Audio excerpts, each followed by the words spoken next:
So we get to hear this a lot कि मेरी अम्मी ने शादी भी की, पढ़ाई भी की, साथ-साथ बच्चे भी पैदा किए, पर उसके साथ घर के काम भी करती थी। आई मीन जैसे कोई कॉम्पिटिशन चल रहा है। रिस्पेक्ट तो है हमें अपनी मदर्स के लिए, लेकिन ये बात उस चीज़ की नहीं है, बल्कि बात है उस साइकिल को तोड़ने का जो हमारी माँ की तकलीफ़ों को किसी अचीवमेंट की तरह ट्रीट करता है। जस्ट बिकॉज़ हमारी अम्मी की लाइफ़ मुश्किल थी, इट डज़न्ट मीन कि हम उनकी लाइफ़ को रोमांटिसाइज़ करें या अपने आप की लाइफ़ पे गिल्टी फ़ील करें कि हमारी लाइफ़ ईज़ियर है। उनके सैक्रिफाइसेस का ही मतलब ये था कि हमारी लाइफ बेटर हो, राइट? बहुत बार सुना है अपने फ्रेंड्स को ये कहते हुए कि हमारी लाइफ ईज़ियर है या हमें ब्रेक लेते हुए शर्म सी महसूस होती है क्योंकि मेरी माँ ने कभी कोई मेंटल हेल्थ डे नहीं लिया।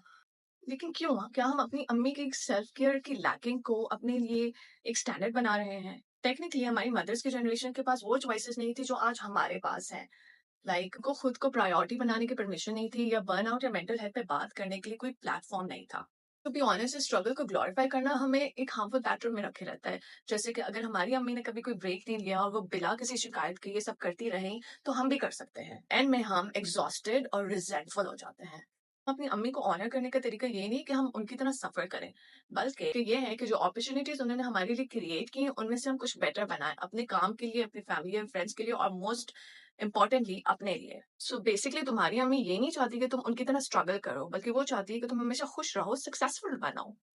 सो इंस्टेड ऑफ फोकसिंग कि किसकी अम्मी ने कितनी तकलीफें झेली, why not we focus on creating a better world for the mothers. हाँ, वो पूरी इंडिविजुअल इंसान बन सके with her own goals and dream. क्यों ना हम उन मॉम्स को सेलिब्रेट करें जिनकी अपनी ड्रीम्स हैं, अपनी हॉबीज हैं, जो रेस्ट करती हैं, जो अपनी मेंटल हेल्थ को प्रायोरिटाइज करती हैं instead of putting everyone else on top.